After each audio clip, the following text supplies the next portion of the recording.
Bienvenue à la vie sociale. Allô, mon beau cœur. Bon mercredi, ma belle Camille, comment ça va? Très contente de te retrouver. Comme à l'habitude, on est très content de se retrouver. Et là, l'été, c'est à la dernière partie. Là. L'été était vraiment la dernière partie, mais souvent, je sais pas si tu es d'accord avec moi, ma belle Camille, mais souvent, la dernière partie de l'été, c'est la plus spicy. Ah ouais?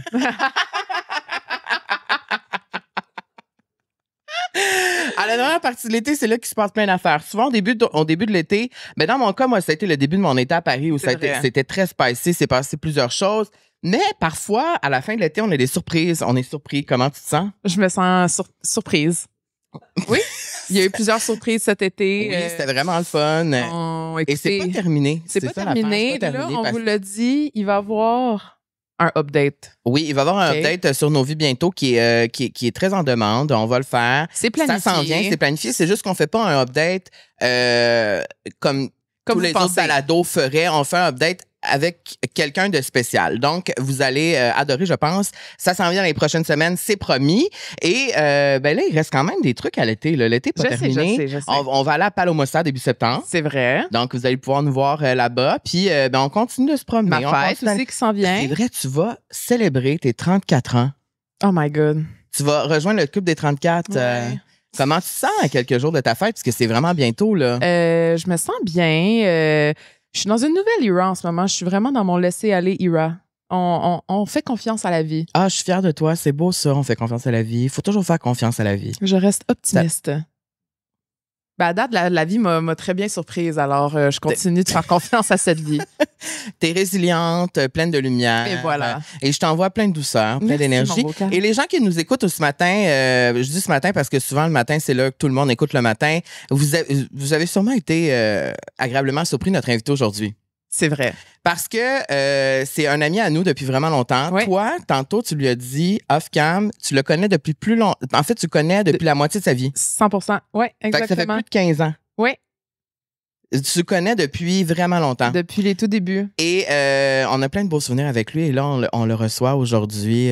From France. From France. De Paris. De la France. Il était sur Paris. Il est de passage à Montréal. Alors, on est très chanceux de le recevoir aujourd'hui. L'épisode est présenté par Vizy. Nos préférés. Nos préférés. Ce qu'on aime avec Vizy, ma belle Camille, c'est que chaque canette a quelque chose de surprenant. Oui. C'est pas juste une boisson rafraîchissante qu'on déguste dans un pique-nique. C'est une petite explosion de saveurs à chaque gorgée. Et tu prends une première gorgée, tu te dis « Ah! Oh! Ah! » OK, je goûte l'ananas. Puis là, surprise! Un goût de papaye! La papaye, c'est comme un invité à ton party de papilles.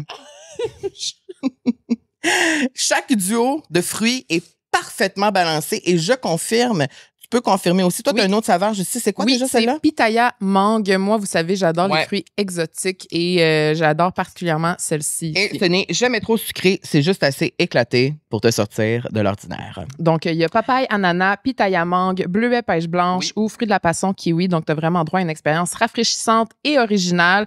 Et c'est vraiment le genre de boisson que quand tu sors, tu impressionnes tes invités dans ton pique-nique, un 5 à 7 ou juste quand tu as envie de quelque chose de différent, c'est le fun. Et bien, Vision, on peut le trouver un peu partout au Québec, dans les dépanneurs, les épiceries et les SAQ. Et si tu veux rester à l'affût des nouvelles saveurs, tu peux les suivre sur Instagram, Vizy Art Seltzer, CA. Puis évidemment, on le rappelle, Vizy, c'est pour les 18 ans et plus. On boit responsablement. Et si on a l'âge légal, cheers à ta prochaine découverte fruitée. Bon épisode. Et sur ce, bon épisode, la belle Camille.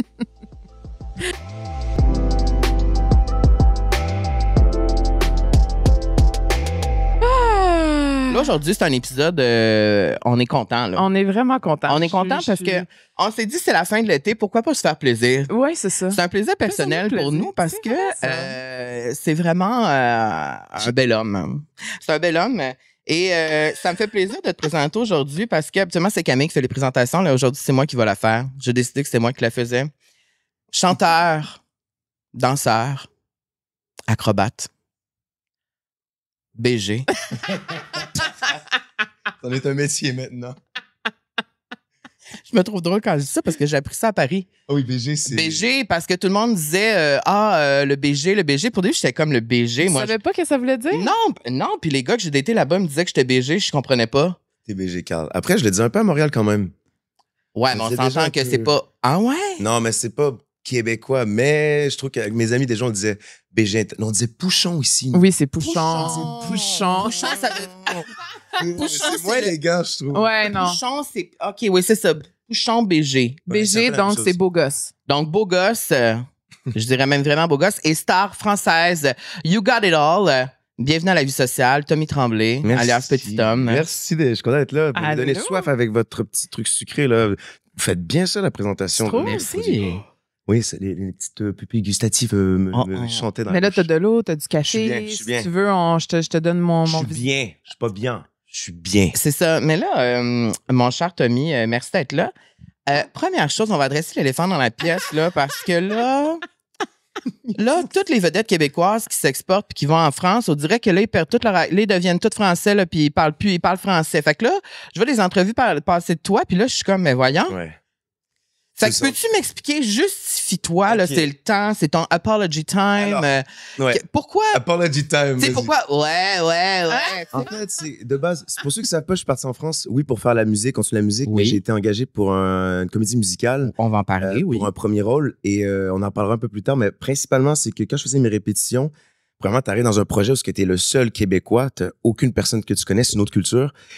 Et forcément, j'avais mon accent québécois au début, mais le metteur en scène, le spectacle, c'est Molière, le spectacle musical. Donc, c'est sur la vie de Molière, qui est une icône française Mhm. là-bas. Tu vois, mon accent revient un petit peu français là. tu vois. Oui, c'est ça. Mais moi, je trouve ça vraiment Et- sexy. Ah oui, mais toi, moi, je t'arrives me de plains Paris, pas de c'est ça. ça. T'as dû rencontrer un gars là-bas là, qui était genre, oh là, mais l'accent. Et bref, le metteur en scène voulait à tout prix que, ben, forcément, que son premier rôle, Molière, ait l'accent français. Donc, j'ai dû me forcer à parler toujours français. Pas pour me faire comprendre, mais juste pour exceller dans le rôle que j'avais. Mhm. Et après, forcément, pour te faire comprendre, parce que là-bas, t'as dû le vivre. Quand Ouais. t'arrives à Paris puis tu parles québécois, faut que tu te répètes des fois 3 fois de suite. Oh, oui, non, je suis d'accord. Pour que les gens... Et je pense qu'au fur et à mesure, même sur mes réseaux sociaux, j'ai pris l'habitude tellement de parler français que je me rendais plus compte. Puis après, pendant 2 ans, j'habite là depuis 2 ans et demi environ, je parle que en français. Fait que même dans mes réseaux, à un moment donné, ma personnalité devient un peu française. Mais quand je reviens ici, le Québec revient de plus en plus, tu vois. Parce que moi, je comprends aussi parce que j'ai été 1 mois là-bas seulement. Puis quand t'es entouré de personnes qui sont des Français, Mhm. à un moment donné, c'est sûr que tu pognes des expressions puis tu parles. Oui. Puis à un moment donné, tu viens que tu l'oublies. Donc, Ouais. 2 ans et demi, c'est sûr que ça arrive. Ah oui, tu sais, le fake, puis genre, il n'y a plus de ça vraiment. C'est, Non. Est-ce que tu te trouves plus séduisant en français ou en québécois? C'est une bonne question. Je trouve qu'il y a une élégance quand même dans la culture française. Il y a Ouais. un truc culturel, il y a un truc Mhm. affirmé, bien parlé. Pour moi, chaque... Poli, un peu. Ouais, je trouve ça un peu Ouais. poli. C'est bizarre. J'étais avec mon petit frère l'autre fois, puis il a parlé à la serveuse, je peux avoir de l'eau, s'il te plaît? Puis juste ça m'a fait, wow, Ah c'est ouais, pas poli. hein, parce que Maintenant, je peux vous demander un verre d'eau, s'il vous plaît? Il y a un truc Ouais, qui je est comprends. politesse, mais je pense que c'est une façon de voir les choses. Je pense pas que c'est plus poli, mais c'est d'avoir goûté à la langue française. Il y a un truc précis, il y a un Mhm. truc posé, propre. Puis est-ce que tu trouves que tu pognes plus en France ou ici au niveau des femmes? Il y a Parce pas- que personnellement, moi, je pense que les femmes t'apprécient beaucoup ici, puis les femmes t'apprécient là-bas aussi. Mais au niveau de la cote de popularité, toi, ta façon de voir les choses. Je sais pas. Je pense pas que je mesure ça à l'accent. Je pense que c'est la personnalité. Après, on en a déjà parlé. Bien dit, ça. Tommy, Ouais, mais bravo. malgré tout. Bonne réponse. Ouais, mais je trouve quand même que pour avoir un accent, il faut quand même qu'il y ait un changement dans la tonalité, dans la personnalité. C'est comme les gens qui commencent à parler en anglais, même chose. Leur personnalité change un petit Mhm. peu. Il y a comme, faut que tu incarnes, pas un rôle, mais faut que tu incarnes une nouvelle personnalité de toi pour t'éponger de la culture. Et je pense que c'est ça qui est arrivé en France. Je me trouve pas plus séduisant ici ou là-bas.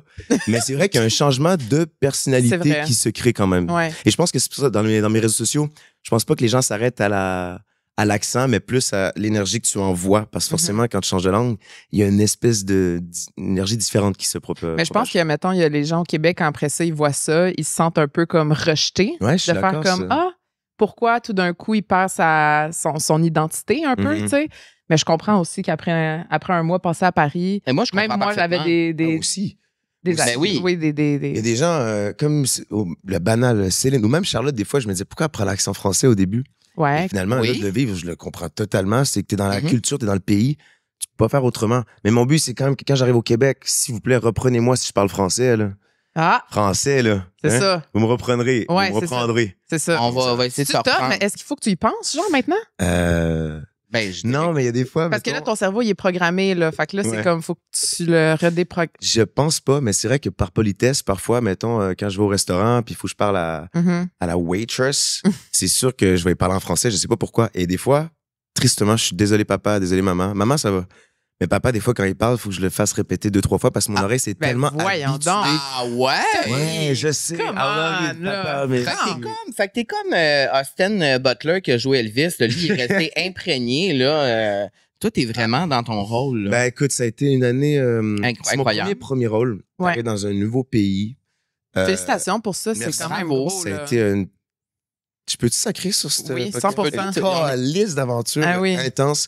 J'ai grandi, je me sens que j'ai changé. Puis pas juste d'avoir été en France, mais surtout le fait d'avoir fait un projet qui était d'une aussi grosse envergure. Un premier rôle, je pense que ça arrive 2-3 fois dans ta vie. Donc, je l'ai pris tellement à cœur. Fait que quand il fallait que je change mon accent, forcément, j'ai tout mis les œufs dans mon panier 100%. 100%. pour réussir. Mais je suis très, très, très content. Ça a tellement passé vite.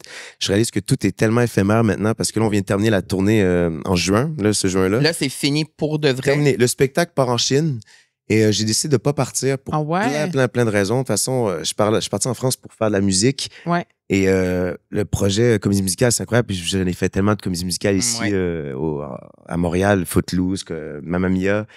Et je trouvais que c'est une belle aventure, mais ça fait longtemps que puis vous me connaissez plus longtemps, ça fait longtemps que la musique, je veux avancer là-dedans. Mhm. On Je le vais pas sait. partir en Chine pour continuer encore une fois une comédie musicale. Je dis, gars, tu sais quoi, j'ai fait l'expérience. Maintenant, j'ai ma musique qui arrive là, tout prochainement. Je suis excité par rapport à ça, mais ça a été après Mixmania, on se connaît depuis tellement longtemps. Après Mixmania, ça a été encore plus gratifiant, encore plus gros que Mixmania. Ce jour, c'est mon plus gros projet. Ben, c'était beau de te voir aller. Moi, j'ai Vous m'avez adoré. vu un petit peu? Ben, sur les réseaux Ben, voyons, sociaux. on a dans pas le On sens- m'a dit que sur les réseaux, ça avait traversé jusqu'ici. Ben Ben, oui. voyons, mais Tommy, on te suit aussi, là. On Ben voit oui, bien, là, quand tu sors de la salle, puis là, toutes les filles fans, crient, puis- là, t'es sur un char.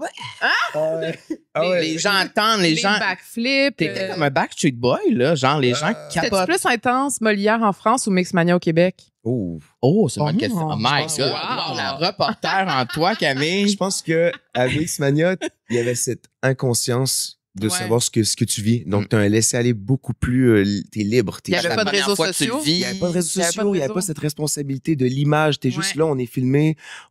Tu réalises pas trop ce qui se passe. Non, puis on est encadré et tout. Puis Molière, là, en France, on est encadré, mais je pense qu'avec une conscience de gars de 29, 30 Ouais. et 31 maintenant, tu fais beaucoup plus attention à ce que tu projettes et pas juste ce que tu projettes, mais à qui tu es. Tu as une conscience, donc forcément, tu te laisses pas faire n'importe quoi à n'importe quel moment parce que tu sais ce que tu vaux, quelle est la valeur aussi de l'image que tu as et de ton talent, tandis qu'à 16 ans, mais tu n'as aucune conscience de tout ça. Mhm. Mais je pense que c'était plus dur Molière, mais je pense que c'est ce qui fait que c'est plus grand. Je pense que le plus dur après Mixmania, c'était le après. Ouais. Mon après Molière va être beaucoup plus chill parce que j'étais conscient déjà que je suis comme, OK, je suis la saveur d'un certain moment. En ce moment, c'est le hype à Paris, c'est nous le spectacle le plus vendu, blablabla. Mais je sais qu'après, ça redescend, puis la vie reprend, puis j'ai mes projets qui vont venir, puis après ça, on va essayer de redevenir une saveur. Bref, c'est ça le métier. Mais Mixmania, c'est que t'es pas conscient de ça. Tu penses que ce fame... Ça va rester tout Ah le oui, temps. tu penses que t'es le gars connu, que, comme tu dis, les gens vont crier à chaque fois que tu passes. Ouais. Tu vis ça un an, mais après ça, cette descente a été hyper difficile pour... puis tu pourras en parler à Claudia, Mathieu, tout le monde, l'Iraël et tout. On a tous vécu ça un peu de la même façon, ça. Puis c'est souvent que parce que là, après, t'es plus encadré. Ben c'est ça, on te laisse pas de C'est comme place si à- tu vis toute cette affaire-là qui est super grosse, puis après ça, bye, puis là, tu retournes dans ta vie, puis t'es comme, OK, mais là, il se passe plus rien, je Oui, fais puis quoi? à 16 ans aussi, t'es pas outillé Ben du non, tout. t'es pas outillé. Du tout, pour rien, aucune relation interpersonnelle C'est avec les vrai. gens. Puis là, on dirait que même pendant Molière, je savais, j'ai continué à aller au studio pour ma musique pour être sûr qu'après, j'ai pas de down Ouais. Ouais. et qu'on puisse enchaîner directement. Donc, par chance, Mixmania m'a appris beaucoup de choses. Puis je pense que j'ai une maturité maintenant. Vu qu'on a vécu ça jeune, j'ai compris que la vie, tout était éphémère. Tout est éphémère. Mm. Donc, il faut Et- profiter du moment présent. Exactement. Puis même dans les bas, après, il faut les accepter parce que tu sais qu'éventuellement, il va y avoir un autre high éventuellement.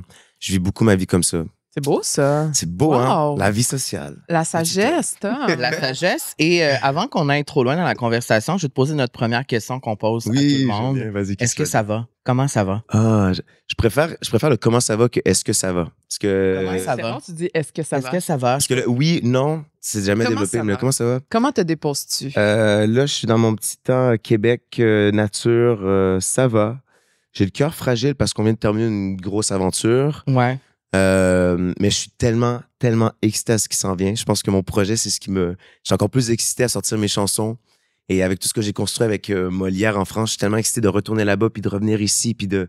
Est-ce vraiment que tu vivre. retournes bientôt? Ah oui, je retourne le 23 pour tourner un clip. Le clip d'une chanson qui va sortir très vite. Ta chanson. Ma chanson à moi, écrite par moi avec mes équipes et tout. Et Wow! je suis hyper excité. Je suis très fragile parce que c'est la fin d'une belle aventure, Ouais. mais hyper excité par la suite de ce qui arrive. Vraiment, c'est comme ça que je me sens. Et vous, comment ça va? Oh, wow! C'est rare qu'on a un ricochet comme S'il vous ça. plaît, c'est une discussion. Je suis pas habitué à des ricochets. Ouais. Ça dépend lesquels. On se connaît, on se comprend, ça va, ça On va. se connaît ici, la gang. On se connaît très bien. On est comme en famille. Ben, ça va très bien. Ça va Ouais. très bien. Ouais. Je pense que l'été, moi, l'été, je vais toujours bien. C'est Ouais, rare c'est que vrai. l'été, je vais pas bien. C'est la plus belle saison. Je suis d'accord. Moi, j'aime ça quand On j'ai est chaud. occupé. On est occupé, on travaille. On voit des shows. On est a du reconnaissant. fun. J'ai vu Beyoncé à Paris. Je vais bien. Toi aussi, vous êtes allés les Oui. deux ensemble. On sait même Ouais. plus quand vous Tu êtes sais, allés. Non, mais je t'ai écrit, tu te souviens. T'es à Beyoncé aussi? sais. Non, Ah, non, mais je t'en tournais, moi, encore dans ce T'as- moment. t'es T'étais sur Paris, quoi. T'étais en sur même Paris, mais temps. tu connais les BG sur Paris. Il y avait tellement... Non, mais il y a tellement de BG à Paris, là. Oh là là, il va les vivre à Paris, je suis convaincu. Mais Ouais, les ouais. gens, hein, Non, mais C'est un autre en vibe. fait, c'est vraiment, j'adore il y a quelque chose de sexy. Ouais, mais c'est la ville de la mode. C'est, je sais pas, il y a un truc d'élégant. C'est élégant.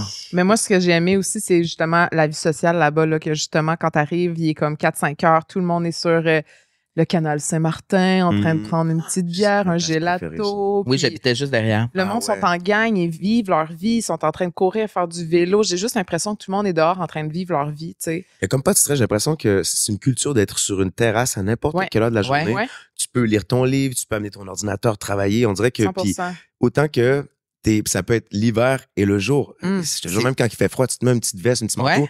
puis tu travailles, puis au moins, t'es pas tout seul, enfermé chez toi, mais t'as du monde qui T'es passe. toujours c'est entouré. vivant. Même à Ouais. 5 heures du matin, il y a des gens. Ouais. C'est toujours entouré. Ouais. T'es toujours entouré. Ben, Toi, Camille, ça va? Ouais. Moi, ça va bien.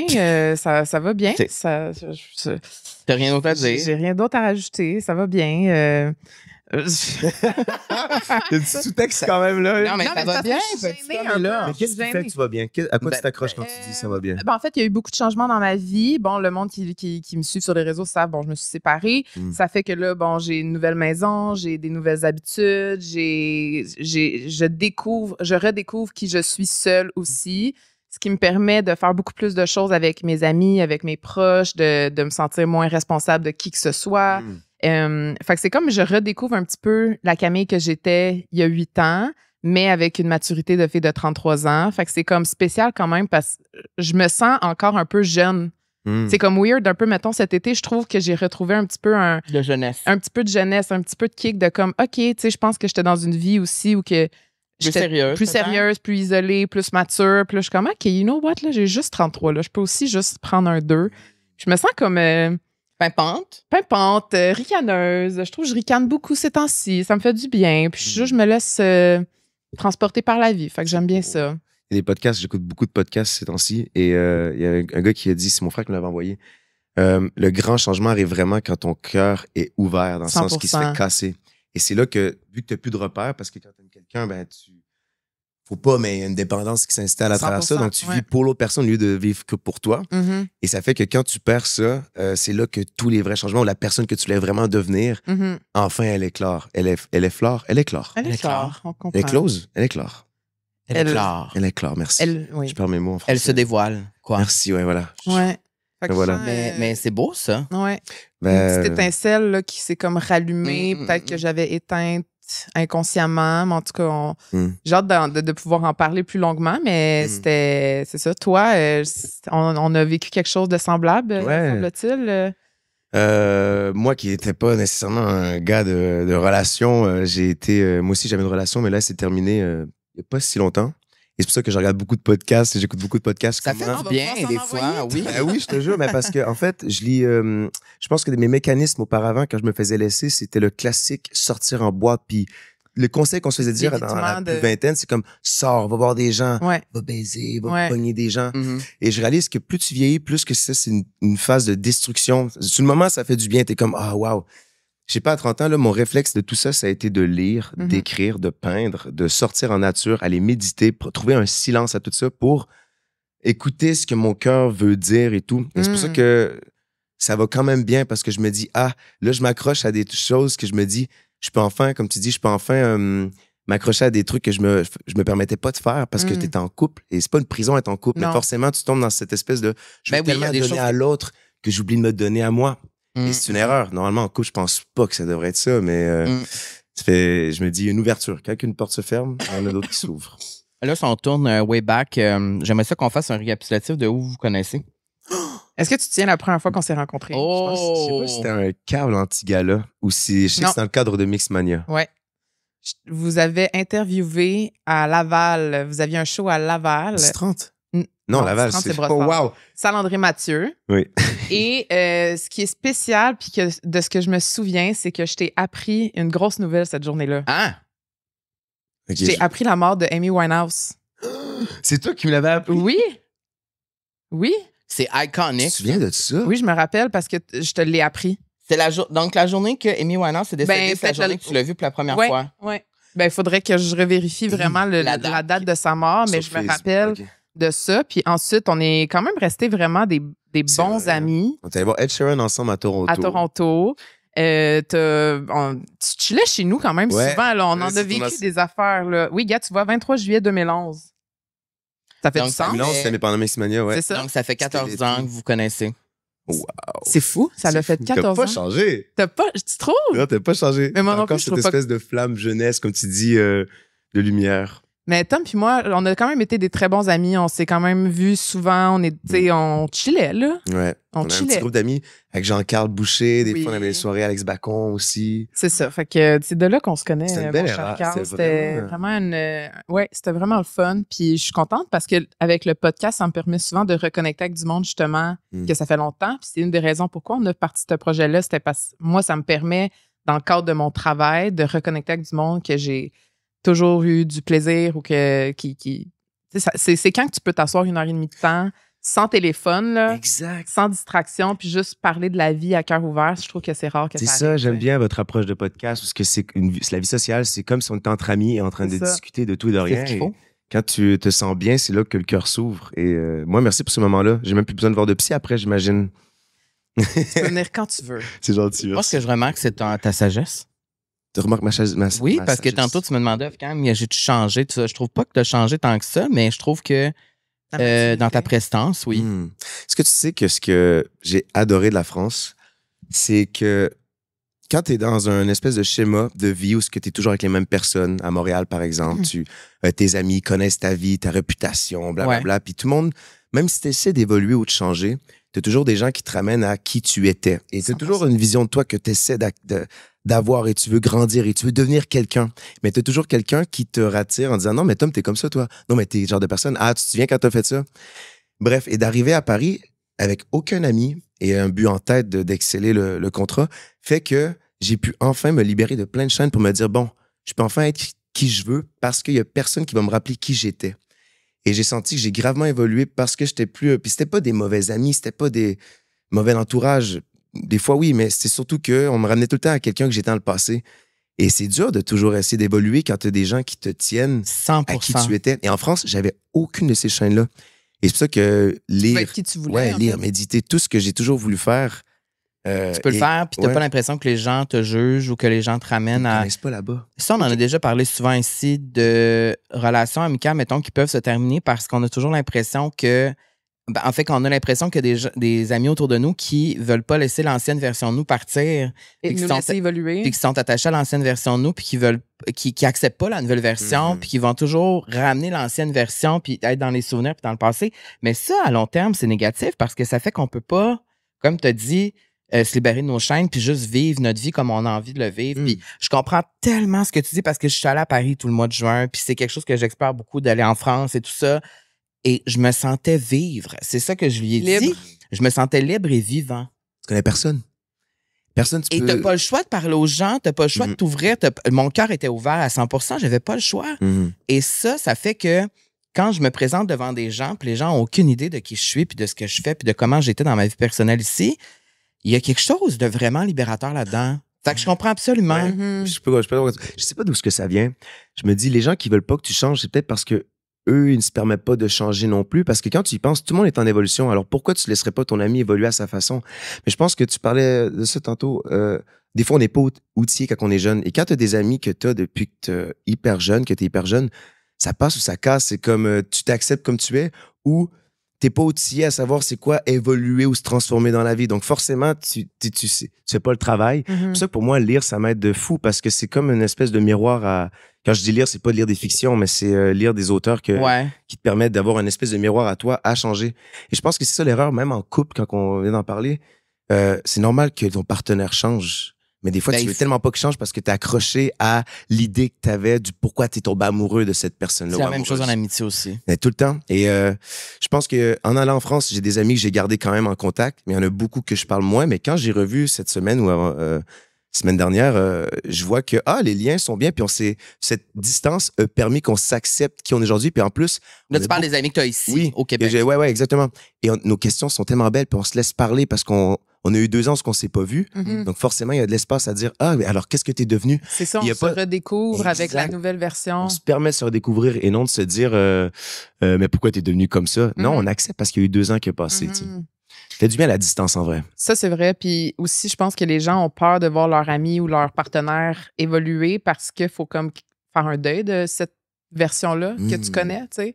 Ça, je pense que c'est le plus difficile d'accepter les deuils. Puis souvent, tu sais, je l'ai souvent dit, mais accepter ne veut pas dire être d'accord non plus. Fait que des fois, tu vois des gens changer puis t'es pas nécessairement d'accord ou tu comprends pas trop le chemin qu'ils veulent aller, mais t'as pas le choix d'accepter. Puis ça vient souvent avec un deuil de comme...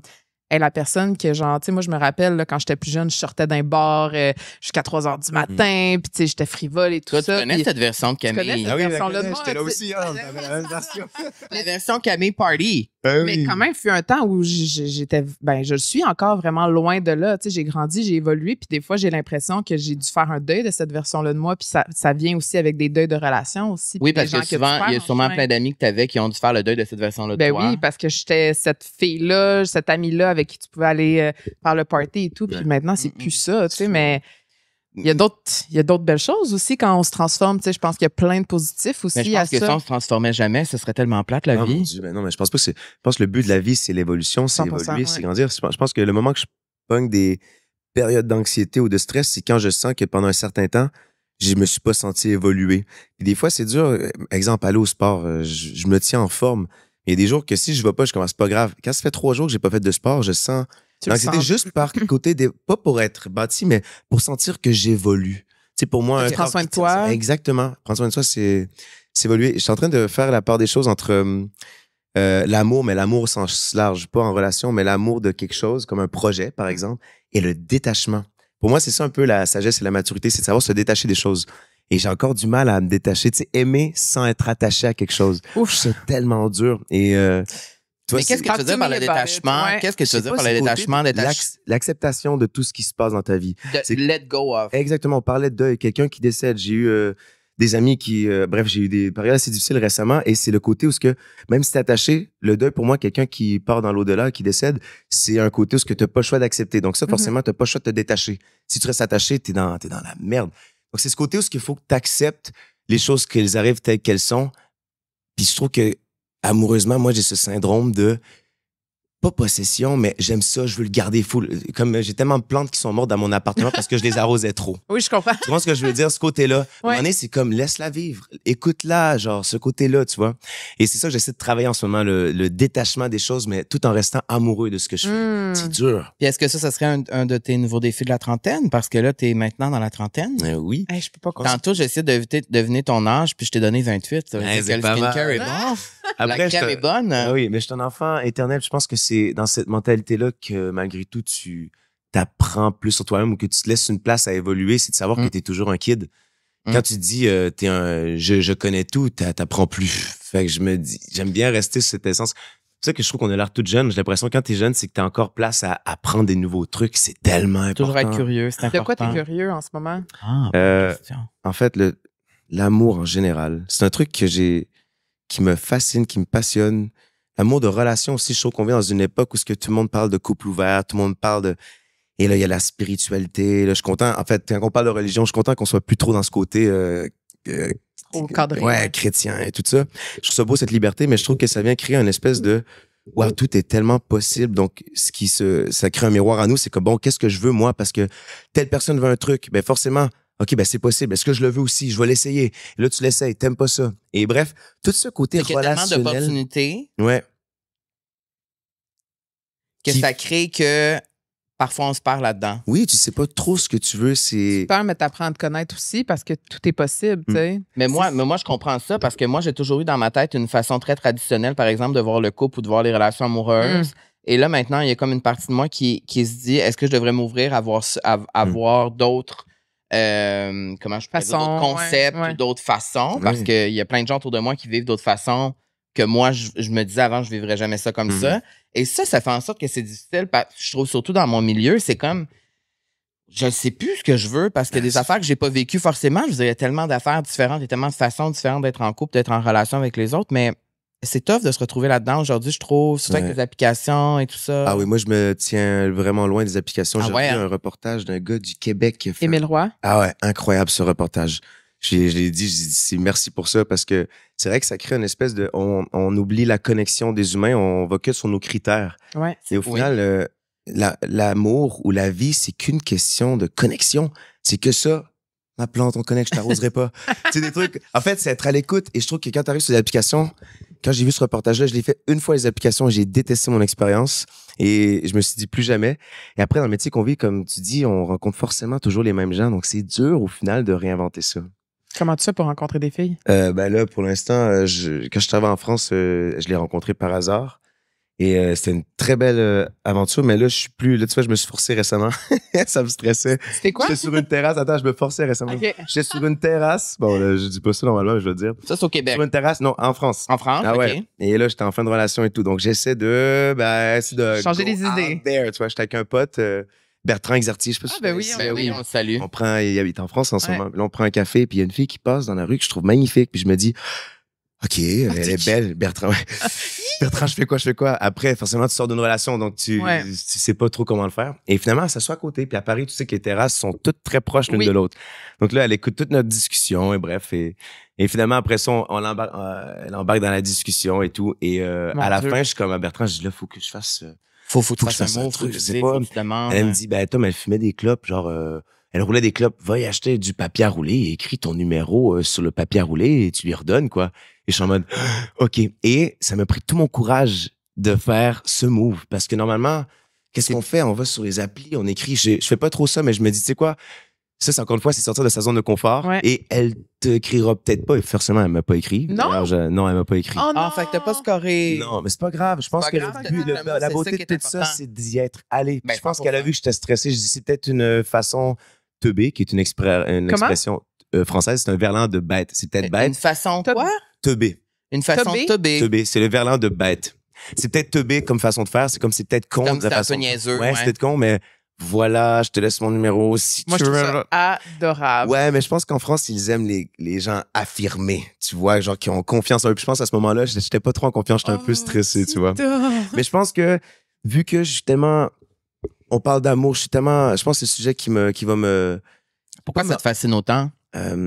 Parce que je pense que c'est là que tu te mets le plus vulnérable. C'est comme tu sais, mettons, Molière, c'était une façon très vulnérable d'être là. Il faut que j'incarne un icône, c'était difficile, mais quand t'es avec quelqu'un... Puis après, je travaille dans ce métier depuis très longtemps, donc pour moi, je sais ce que je fais, je sais comment être bon et tout, mais amoureusement, tu te livres à quelqu'un que tu connais pas. Donc forcément, t'as beau te connaître, la personne va mettre en danger tout ce que tu connais toi-même, tu vas te re-questionner sur tout ce que tu es.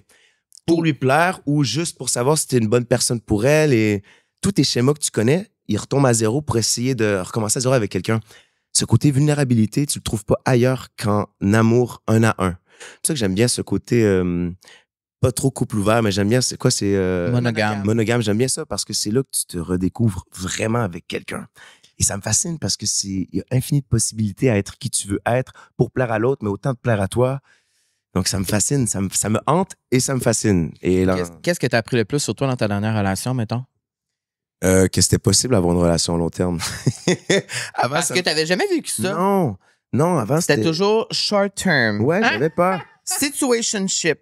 Ah, je déteste ce mot. Mais ouais, je pense que c'est ça que c'était. J'avais peur. Tu voulais pas te commettre. Non, j'étais trop jeune. Je me dis, je veux essayer des trucs, je veux découvrir. Et là, je pense que je suis arrivé en France et je voyais que ma carrière prenait une tournure assez professionnelle et long terme. J'étais comme, OK, il y a de quoi de possible. Donc, je pense que quand tu vois à long terme dans un truc, ça déteint sur tout le reste de ta vie. Et j'ai passé 1 an, 8 mois avec cette personne et finalement, ça a été... je me dis, wow, ça aurait été plus long encore. Finalement, quand j'étais plus jeune, 1 an, 8 mois, c'était pas possible dans ma tête. Mais là, oui, mais je pense que tu découvres l'écoute, la patience, la générosité et il a fallu que j'apprenne le détachement. C'est ça, des fois, que j'avais un peu Mais avec mal. Claudia, ça a duré combien de temps? Oh, Bouvette? Oui, parce que quand Mixmania. Claudia est venue l'an dernier, on a parlé de toi. Elle est venue là. Ah oui, c'est vrai. Ah ouais? Elle est venue puis on a parlé de toi. Ben J'ai oui, pas un vu segment cet complet, on parle de épisode. toi. Oh là là. Mais elle a juste des belles choses. Ah, c'est gentil. Elle a Oui, juste des Claude. belles choses. Je pense qu'on était 1 an et, je sais pas, peut-être presque 2 ans ensemble. Ben c'est ça, c'est on quand était même... pas outillés. Genre, non, on sortait de c'est- Mixmania, c'est ça. c'était le fame. Fallait pas montrer qu'on était ensemble.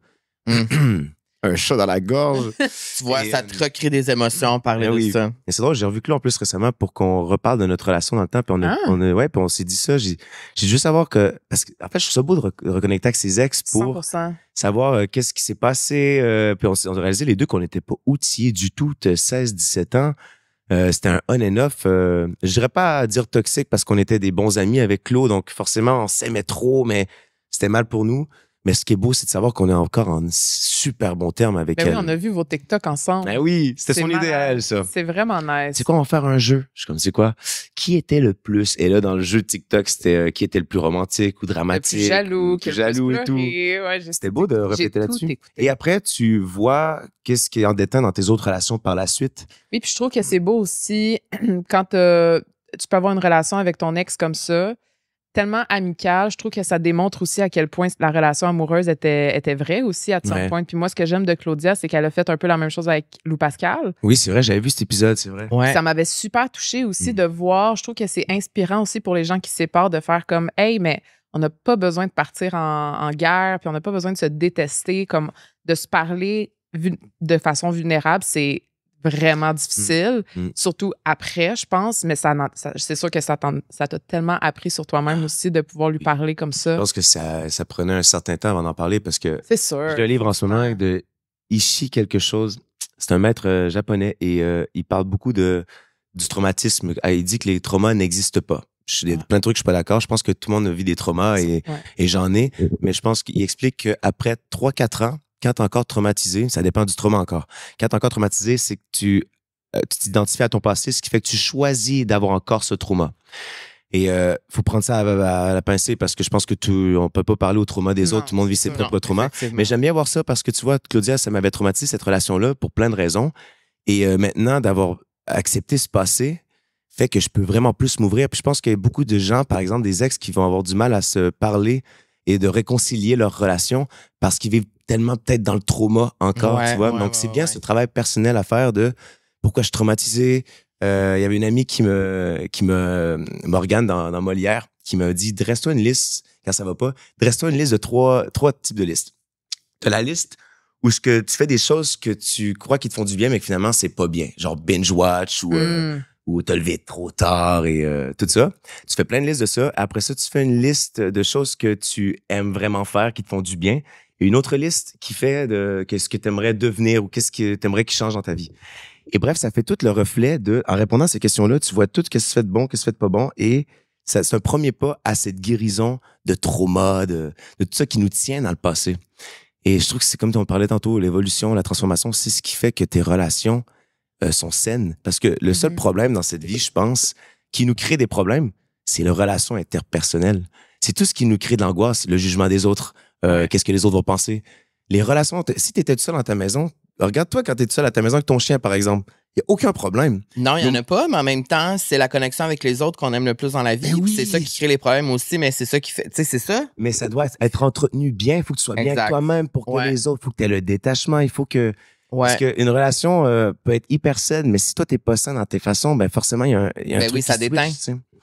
Ça déteint. Mais le fait de pouvoir avoir parler de ça avec Claudia, puis de faire, c'est comme une sorte de closure, non? Tu sais, d'expliquer, de vraiment dire, mettons, ce qui t'a traumatisé, puis elle aussi de t'expliquer, puis là, vous en arrivez à la conclusion de, ben, c'est à cause de ça, c'est à cause de ça, c'est à cause de ça. Ça amène une certaine paix d'esprit, j'imagine. Tellement. Ça aide à passer à autre chose, ça doit tellement être plus léger. Oui, tu mets, c'est la paix. Tu ajoutes un côté, c'est la paix entre nous deux, il n'y a plus rien, mais ça a pris du temps. Après, je te dis pas que je te dis pas que Ça, hier ou avant-hier, ça s'est réglé. Non, c'était réglé depuis un petit moment, mais en parler, je pense que c'est pareil en tant qu'ami, d'avoir des checkpoints comme ça. J'ai des moments avec mes amis, c'est comme, bon, écoute, on voit pas les choses de la même façon, mais pour continuer, est-ce qu'on continue une relation saine en tant qu'ami, puisque tu as fait ça, puisque j'ai fait ça, c'était dans le manque de respect, mais aujourd'hui, est-ce qu'on avance dans la bonne direction? C'est un checkpoint, je pense. Ouais. C'est important de faire dans tous les types de relations avec mon manager, avec mon équipe de musique, pour avancer bien, sans qu'il y ait de petites zones grises. Parce qu'on sait qu'une petite zone grise apparaît et qu'on la laisse dormir, à un moment donné, elle explose plus loin, tu sais. Es-tu capable de pardonner facilement ou t'es... C'est quoi ton signe astro? Quand même, je pense que oui. Toi, t'es en... C'est quand ta fête? Mai, juin? Mai. Donc, je suis en... Ben, c'est début mai ou fin mai? Devine. À me regarder. À me regarder. Regarde-moi. Je suis quel genre de signe astro? Je suis un BG. C'est soit Gémeaux ou Taureau. Je suis Gémeaux.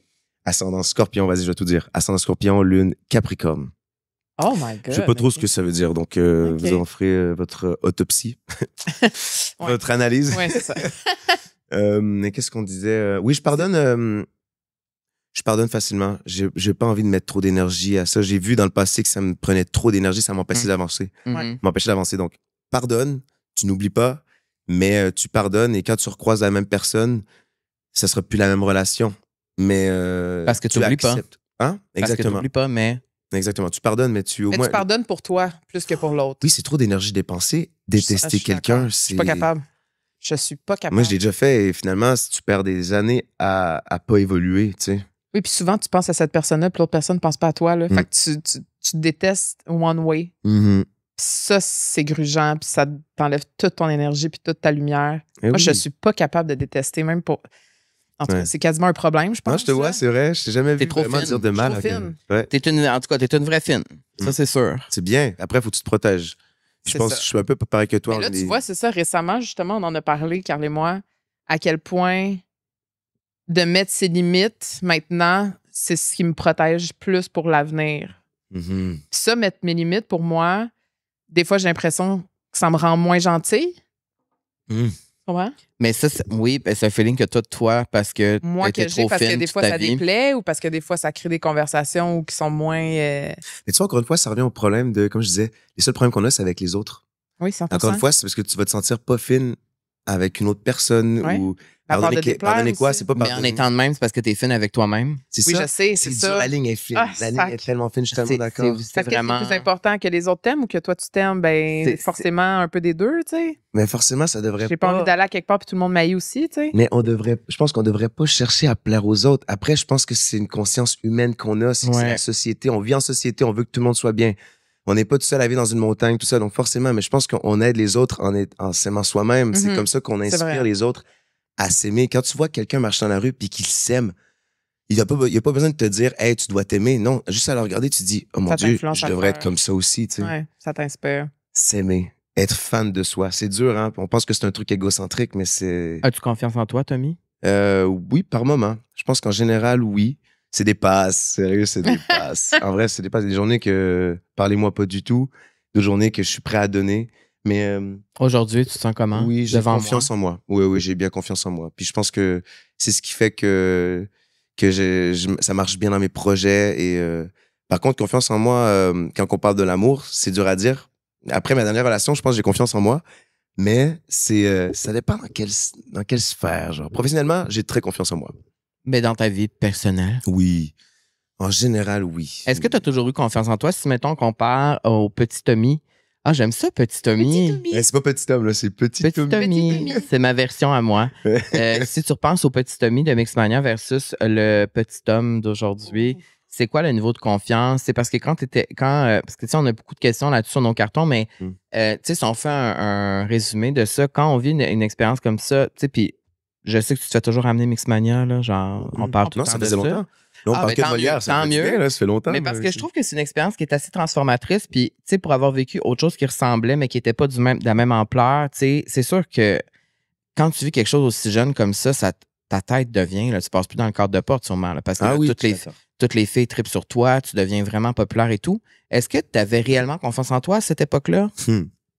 Parce que ça l'a sûrement affecté ta confiance Ah par oui. après, quand tu vois que ça se poursuit pas, le succès, mettons, puis ça s'arrête, puis là, il faut que tu te battes pour que ça. Tu sais? J'avais hyper confiance en moi, mais je pense que c'était une confiance pas tant ancrée. Tu sais, c'était, comme tu dis, qui les fans qui crient ton nom, Ouais. t'as de l'argent, tu te fais, là, t'es en tournée, tu fais ce que t'aimes le plus au monde, t'es avec T'es jeune? 7 autres personnes qui aiment ce qu'ils ont fait, t'es jeune. Je pense que j'avais grave confiance en moi, mais c'est l'après Mixmania qui a été tellement dur de faire comme, c'est là que j'ai pas eu le choix.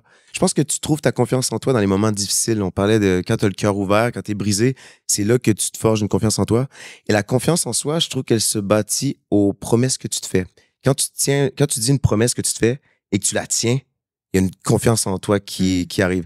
Quand tu te fais une promesse à toi-même et que tu la tiens pas, tu t'en veux. Tu le diras pas aux autres. Hein? Je pense que c'est pour ça que je dis que la confiance en soi se mesure à soi-même et pas à ce que les autres disent de toi. Et à Mixmania, j'avais confiance en moi parce que les autres m'aimaient et non parce que moi, je m'aimais. Donc, c'est une confiance en soi, mais c'était pas C'est un peu bien fake. ancré. Exactement. Je pense que c'est ça. C'est quand tu te fais des premières promesses. Bon, aujourd'hui, je vais à la salle de sport. Et si tu y vas pas, ta confiance va baisser le lendemain parce que tu sais que tu n'as pas tenu de promesse que tu te faisais. Donc, je pense que ce qu'on dit, c'est très important. Puis, il faut faire ce qu'on dit comme ça. C'est comme, ça doit être dur sur le moment, mais après, quand tu le fais, ta confiance a grandi à chaque fois que tu fais un truc que tu dis que tu allais faire. Puis quand tu dis le cœur brisé, qu'est-ce qui t'a le plus brisé le cœur après Mixmania quand tout ça s'est terminé, mettons? Briser le cœur. En fait, c'est là que j'avais pas conscience que c'était... pour moi, c'était toute la vie, cette expérience. C'est de savoir que comme... Que ça allait durer du jour au lendemain. Que là, c'est parti. Ouais. Puis là... Quand il a annoncé le Mixmania 3, j'étais en mode, on se fait remplacer. Et tu vois, ça a brisé le cœur. Ouais. Mais aujourd'hui, Molière, le spectacle s'en va en Chine. Et j'étais allé les voir répéter une fois. Puis tu sais, ce spectacle-là qu'on a fait, c'est une création. Donc, le Molière qu'on a créé, c'est moi qui l'ai créé avec le metteur en scène, avec le C'est producteur. toi, il n'y en a pas d'autres avant. C'est ça, c'était pas une pièce de Broadway. C'était vraiment, on a tout créé de A à Z, ce projet-là. Fait que c'est toi. Ouais, exactement. Ben, moi et le metteur en scène. Oui, mais c'est toi, ça. t'es Molière. Exact. Et on a créé un album avec ça aussi. Donc, j'ai écrit une chanson dans l'album, dans le spectacle. Et c'est hyper gratifiant. Et après ça, on va voir, le spectacle part en Chine. Et je décide d'aller voir je demande au metteur en scène, je peux-tu nous voir répéter? Je suis curieux de venir voir. Puis il me disait, mais t'es sûr? Tu trouves pas ça bizarre? Je suis comme, non, je suis curieux de voir ce que vous allez faire. Mais là, j'allais relayer à Mixmania 3, Mixmania 2. J'arrive en répétition et de voir le personnage principal, au début, je me dis, qu'est-ce que ça va me faire? Genre, de voir quelqu'un d'autre faire mon rôle. C'était tellement beau de voir quelqu'un refaire le rôle et d'y mettre sa sauce, mais de faire ce que moi j'ai créé et rendre ça à sa façon à lui. Et j'étais tellement, ça me crée une fierté de moi, ça me crée un genre de j'ai créé un truc peut-être culturel dans les prochaines années.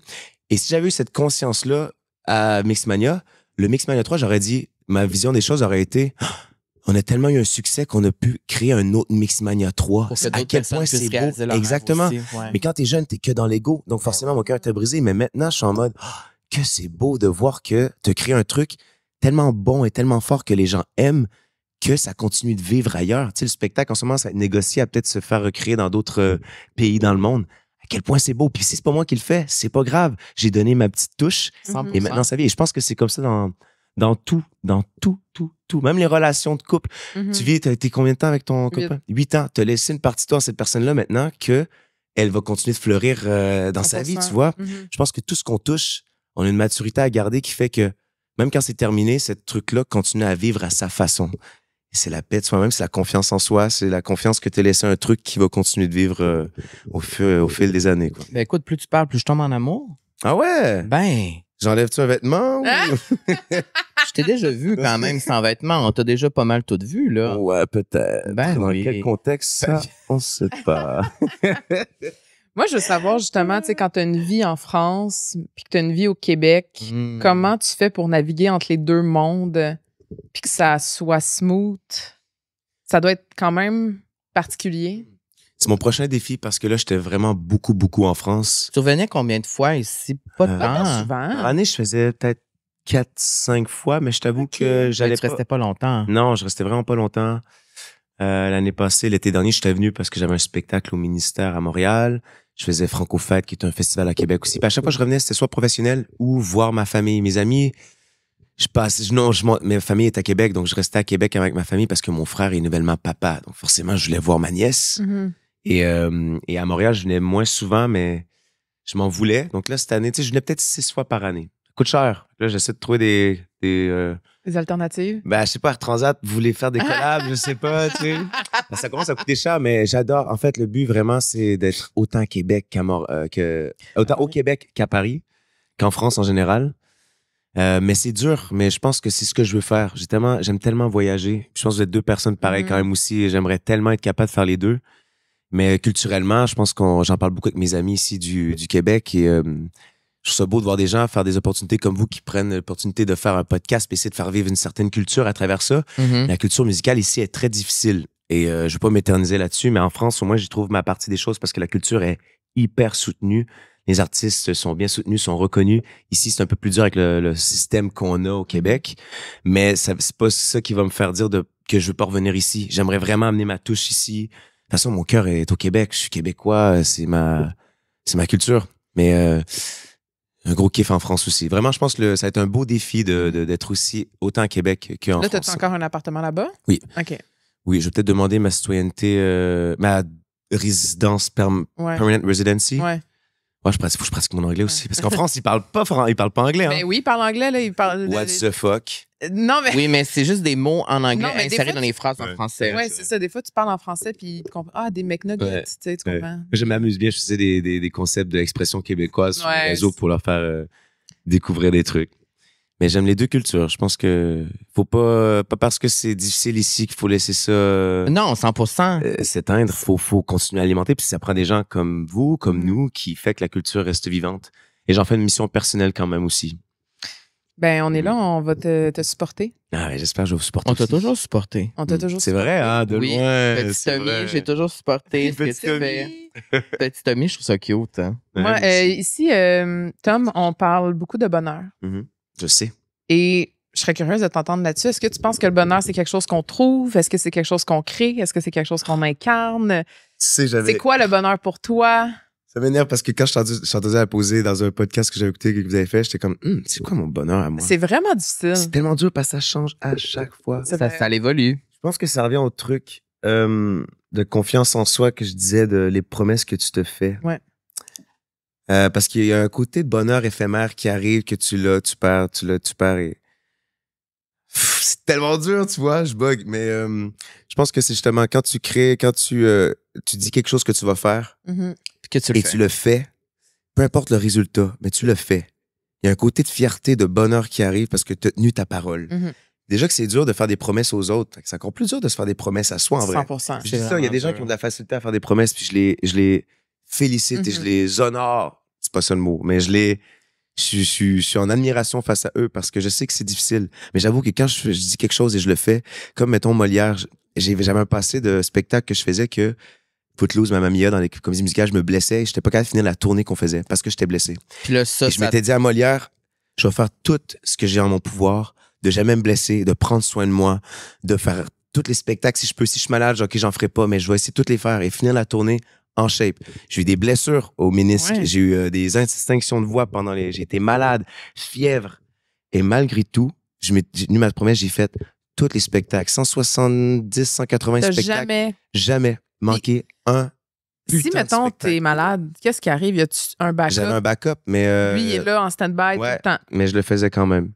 Qu'est-ce qui est arrivé quand tu t'es blessé à la jambe? T'es tombé? Ça, c'est que la T'as fait un production, c'est même flip, pas. là. Non, j'étais en répétition, j'avais un genou un peu Ah, faible. la production, ça le sait même pas. Non, parce que Fait- je voulais pas les inquiéter. C'est fou quand Je voulais même. pas hein? les inquiéter. T'es Puis, professionnel. je suis revenu au Québec faire une IRM pour savoir comment me traiter. Donc, à mes frais, j'ai fait un aller-retour au Québec parce que l'IRM là-bas, trop cher. J'avais encore mes assurances ici. Donc, je pars au Québec faire une IRM. Elle me dit, t'as une micro-déchirure au ménisque. Je suis comme, OK, qu'est-ce qu'on fait? Ce qu'on gère, elle dit, ça va, me fait des traitements de physio ici. Là-bas, c'est, comment ça s'appelle? Kiné. C'est la kiné. Bref, comme des traitements de physio. Et là, je suis allé voir ma physio là-bas. J'ai dit, voilà, ma IRM m'a dit, OK, c'est pas si pire. On va te traiter et tout. Donc, je n'ai pas dit à la production, je ne vais pas les inquiéter. Mais tout pendant les 2 ans, tous mes saltos que je connais, c'est tous des trucs que je savais faire. J'ai pas essayé, je me suis pas entraîné. Ça fait 2 ans que je me suis pas entraîné à faire des nouveaux mouvements pour être certain de pas me blesser en tournée. Parce que comme je te dis, ma parole à moi, c'était de faire tous les spectacles, au moins finir la tournée sur bon terme. Et j'ai un bonheur à travers ça parce que j'ai tenu ma promesse, genre. Et je pense que même s'il y a des spectacles qui étaient moins bons, les gens n'ont vu que du feu et aujourd'hui, c'est une fierté, c'est un bonheur de me dire, ouais, j'ai fermé ce chapitre Molière en me disant, j'ai tenu ma parole, en fait. Et quel bonheur. Quand tu as commencé ce show-là, tu pensais que ça allait devenir une star comme ça? Tu pensais que ça allait devenir aussi intense que ça? Au début, c'était... Parce que pour les gens qui savent pas ou qui n'auraient pas vu, c'était très intense, là.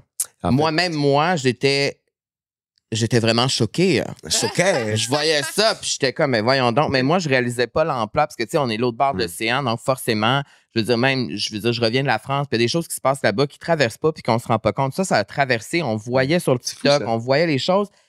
Après chaque show, tu sortais à l'extérieur rencontrer les gens. Et il y avait... Donc, c'est un peu comme la culture à Broadway où les stars sortent après, puis on peut rencontrer les stars. Moi, je l'ai fait souvent. Comment au début ça s'est concrétisé, ça, que là, vous compreniez que là, ça se passe, puis que là... J'essaie d'en faire une histoire courte parce qu'il y a tellement de choses à raconter là-dessus. Au début, le spectacle, c'était vraiment pas un succès. Hein. On annulait des dates parce que ça fonctionnait pas. Sur Paris ou ailleurs? Sur Paris, mais partout. Non, sur Paris principalement. On a commencé par 4 mois de résidence au Dôme de Paris. Résidence, c'est pendant 4 mois, t'es en spectacle à la même place. Et au début, c'est une nouvelle création. Molière, au début, c'était Molière, l'opéra urbain. Donc, c'était très axé rap. En France, c'est une culture que le rap, ça marche bien en streaming et tout. Mais la comédie musicale, racontée en rap, les gens avaient peur. Ils étaient comme, non, on n'ira pas là. Donc, déjà, ça vendait vraiment pas. Et moi, je me suis dit, il n'y a pas question que je sois un premier rôle d'un spectacle qui ne fonctionne pas. Donc, mon idée, c'était d'être hyper présent sur les réseaux sociaux. J'étais comme, tu sais quoi, on va le vendre. Si on vend pas de spectacle, qu'est-ce qu'on peut faire? C'est d'être présent sur les réseaux, montrer qu'est-ce qui se passe en coulisses. Donc là, on avait des chansons originales du spectacle. Donc, je prenais les chansons, j'en faisais des dance challenge. Je prenais des audios avec mon manager Arnaud. J'étais comme, fais-moi un karaoké pour que les gens veulent chanter sur les réseaux les chansons pour qu'ils l'apprennent puis qu'après, s'ils connaissent les chansons, il va venir voir le spectacle. Bref, gros plan marketing que j'ai fait moi-même avec mon manager, même pas avec Molière. Parce que, je sais pas, je trouvais qu'il s'activait pas beaucoup. Fait que j'étais comme, tu vois, on va le faire. Puis même, bref. Et après ça, le producteur a décidé de permettre les gens de filmer pendant le spectacle, mais sans flash. Parce qu'au début, les gens pouvaient pas. Non, parce que ça se fait pas. Genre, tu veux pas vendre le punch. Mais là, quand il a vu que ça se vendait pas, donc les fans ont commencé à filmer. Les fans, leurs vidéos prenaient des millions de vues sur les réseaux. Donc, eux, ils sentent qu'ils prennent part à un succès. Donc, mais moi aussi, je veux filmer. Moi aussi, je veux des vues sur les réseaux. Ils vont, achètent leur billet. Il y a des gens qui sont venus voir le spectacle, je pense, 45 fois. C'est pas de bon sens. Et le succès a commencé à se passer avec les réseaux sociaux. Et je pense que ça a été un modèle pour plein d'autres spectacles en France qui sont en train de se développer pour voir que les réseaux sociaux, quand on s'en sert bien, il y a une force à faire. Parce que ça s'est comme transformé comme si on allait voir un show musical où tout le monde filme sa star sur la scène. Moins en mode genre pièce de théâtre, comédie musicale, on est tous assis comme ça. Et c'est devenu... tu te rappelles ça la première fois que tu as sorti dehors en arrière, là, puis que là, tu as vu des milliers de personnes, tu as fait, ben voyons donc, qu'est-ce qui se passe, que tout le monde crie. La première fois, Carl, il y avait 15-20 personnes. Hein. Oui, mais c'est ça, mais que tu vois l'évolution, puis que tu réalises. Non, mais il y avait c'était fou. Non, il y avait vraiment des vidéos où il y a des centaines de personnes. Non, mais quand des milliers, non, mais il y a des centaines de personnes. C'est des choses qu'on ne voit pas ici au Québec. Là, ça se passe pas comme ça. Là, et je pense que mon côté québécois, ça a tellement été. Je suis tellement amical avec les gens. Je vais les voir. Puis au début, ils sont 15 ans. Je suis comme, oh, wow, c'est tellement cool de voir. Tu prends le temps. Quand tu as 100 personnes et que là, la salle doit fermer en tournée, surtout, comme on a un deuxième spectacle. En plus, des fois, on avait 2 spectacles par jour. Donc, tu fais le spectacle, tu vas voir les gens après pendant 20 minutes. Après ça, il faut que tu te reprépares pour un autre spectacle. Et c'est exigeant. Puis j'aime ça, donner aux gens. Je veux dire, vous êtes déplacés, je vais venir vous voir, je vais venir discuter avec vous. Mais ce qui était dur, c'est d'avoir un espèce de timer. C'est comme, bon, tu as 10-15 secondes par personne. Mais avant, quand tu as 15 personnes, tu parles pendant 5-10 minutes. Ils connaissent ta vie, tu connais leur vie. Et je pense que d'avoir vécu Mixmania avant me préparait à cette espèce d'aventure-là. Et j'étais tellement à l'aise, j'étais tellement content. Je suis tellement content de voir les gens. J'ai comme, hey, t'es revenu encore pour une 50 fois? Pourquoi tu reviens? Je sais pas, je trippe tellement à chaque fois. Je kiffe tellement à chaque fois que je viens voir le spectacle. Et c'est de l'humain. Je veux dire, en ce moment, OK, je joue Molière, mais je suis qu'un humain. Toi aussi, t'es un humain. T'es une star dans ta propre routine de vie. Moi, je suis une star sur le spectacle, mais quand je reviens chez moi, je suis pas une star. Je trouve, j'adore le côté humain d'avoir les gens. Et des fois, j'y allais pas parce que instinction de voix, si je vais voir les gens puis j'ai un deuxième spectacle le soir. Parle en plus, ça marche un pas. message sur mes réseaux en disant, hey, j'ai un canal aussi sur Instagram ils savent quand je vais tellement souvent que quand j'y vais pas, ils savent que ça va vraiment pas. Parce que la priorité, c'était le spectacle. Pour moi, c'était pas. Puis quand tu vis des gros highs de dopamine comme ça, là, quand tu viens de faire un show, 2 shows, tu rencontres tes fans, là, tu reviens chez vous, c'est comment? T'es-tu capable de dormir? Est-ce que tu as un dent de dopamine? Comment ça se passe? Tu te sens seul? Tu te sens-tu bien? Bonne question. Ça dépendait tellement des fois. En vrai, je pense que ça me faisait du bien. J'étais très solitaire. Moi, après chaque spectacle, je faisais mon bain de glace. Genre, j'avais Oui, une c'est rituel pour redescendre. Direct dans la salle? Pas dans la salle, mais dans ma loge. T'avais un bain de glace dans ta loge. J'allais voir les gens après. Et après, quand tout le monde partait à l'hôtel prendre des verres, moi, j'avais un petit 5-10 minutes dans mon bain de glace. J'attendais le prochain run en tournée pour retourner à l'hôtel. Quand tout le monde prenait des verres, moi, j'allais me coucher. Je sais pas, je pense que mon petit spectacle était tellement exigeant. Je me donnais tellement physiquement et mentalement que quand j'arrivais à mon hôtel après mon bain de glace, ça me permettait d'aller dormir. Et je prenais quand même une petite 30 minutes, 1 heure à répondre aux stories, répondre aux gens après. Après ça, j'allais me coucher. Mais j'étais vraiment cadré comme jamais. Je veux dire, je viens d'un passé où après les spectacles, tu vas prendre un verre, t'arrives le lendemain à ton spectacle, t'es un peu cassé. Mais comme je dis, je l'ai tellement tenu à cœur, ce spectacle. Puis si j'arrive en France, j'ai tout à gagner, j'ai tout à découvrir de qui je suis. À te prouver aussi. Ouais. Je me suis rarement senti seul. Je pense que j'aimais mes moments de solitude. Parce que T'aimais ça? Ouais, parce que il y a tellement de gens qui crient ton nom, top, photo, quand t'arrives seul, t'es en mode, fais du bien. Et ça te régénère pour le lendemain, parce que tu sais que ça recommence après. Puis si on enlève le show, mettons, est-ce que t'es quelqu'un de solitaire dans la vie? Je me découvre assez solitaire maintenant. Ah ouais? Ouais, tu vois, là, j'ai vu plusieurs amis récemment. Et j'avais d'autres amis que je voulais voir à Montréal. J'ai dit non, je m'en vais à Québec chez mes parents, me retrouver une journée seule en nature. Ma batterie sociale est un peu moins. Vous me connaissez, j'étais le gars le plus tout le temps down the party. En vieillissant. Les deux, vous étiez des party animals. Toi aussi, tu t'es recentré un petit peu? 100%. Ah ouais, hein, ouais. Ben, ça me prenait beaucoup d'énergie aussi, je pense, d'être tout le temps on. Là, on l'a vécu justement la fin de semaine passée, c'était Oshiaga. Ouais. Oui, la batterie sociale, moi, j'ai une grande batterie sociale, mais elle s'éteint plus rapidement maintenant. C'est fou, hein? Ouais. Pourquoi? Je sais pas pourquoi. Je sais pas. Pourtant, je suis pas quelqu'un de solitaire. Moi, j'aime être avec des gens, je me nourris de l'énergie des gens. Puis ça m'allume, en fait. Mais je réalise aussi que les petits moments de solitude, ils font vraiment du bien pour se recharger. Ouais, pour mieux donner après aussi. Ouais. Je sais pas pourquoi. Moi aussi, je suis vraiment plus solitaire maintenant. J'adore les gens, mais avant de les voir, il faut quand même que j'aie eu mon moment solitaire pour avoir hâte de les voir. Ouais. Si je vois quelqu'un que je suis déjà fatigué, je sais que le moment qu'on va passer avec la personne sera pas tant beau ou... C'est quoi les différences de Tommy à 30 ans? Là, tu viens d'entrer dans la trentaine. Ouais. Avais-tu peur de la trentaine? Avais-tu hâte? Comment tu te sens? Je pense que la question se mesure à... Parce que dans ma tête, c'est encore 22 ans, tu sais. Ouais, moi aussi, je te jure. Je pense que la question se mesure à est-ce que tu es content d'où est-ce que tu es à l'âge où tu es rendu? OK, ouais. Parce que 30 ans m'aurait fait peur dans le passé, mais de me voir en France, vivre de ma passion, l'entourage que j'ai, la personne que je deviens, ma routine, qui fait que j'ai une fierté de tout ce que je suis en train d'acquérir. Pardon, je parle pas dans le micro. Fait que elle me fait moins peur. Mais quand je vois mon frère, qui est maintenant papa, qui a une maison, tu te dis, j'ai 30 ans, moi, elle est où tout ça? Mais ça, c'est des petites passes. En général, je suis très content d'avoir 30 ans puis avoir la maturité et cette compréhension de, ça va, ça vient, les choses. Tu vois? C'est pas, tout est assez, exactement. Et c'est qu'un chiffre. Comme tu dis, des jours, j'ai 22 ans, des jours, j'en ai 60. Parlez-moi pas.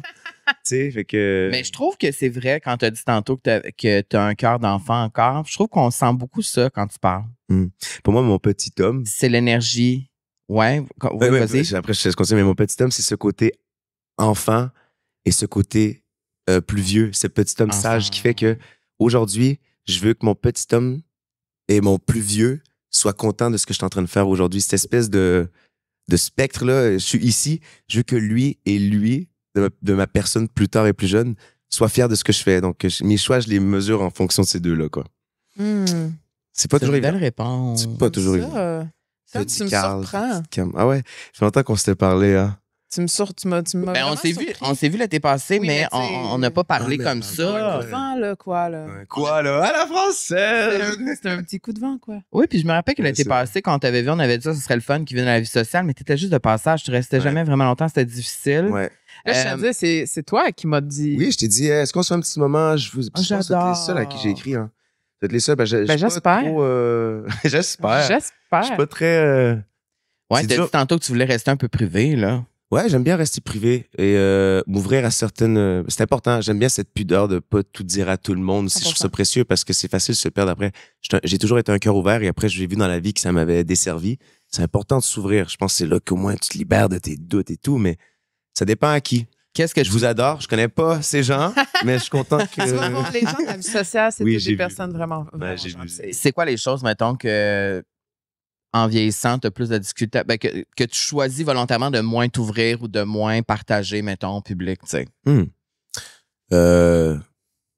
L'amour, j'imagine, mes par relations, exemple. intimes, Ouais. ça, je garde ça vraiment pour moi. Mhm. Parce que je le vois, hein, les gens qui partagent sur les réseaux, je vois qu'à chaque fois, ça crée une espèce de... La relation dépend... Je peux pas dire ça, je m'y connais pas à ça, parce que je me suis rarement ouvert à mes relations sur les réseaux. Mais je vois qu'après ça, tu dois quelque chose à quelqu'un. Et ça me fait peur parce que je trouve que quand tu vis quelque chose avec quelqu'un, ça appartient qu'à ces deux personnes-là et à l'entourage proche, tu sais. Donc ça, principalement. Sinon, j'ai pas tant de pudeur à autre chose que ça, en vrai. Mhm. Ah, ben, Toi? c'est quelque chose qui est Et vous? super.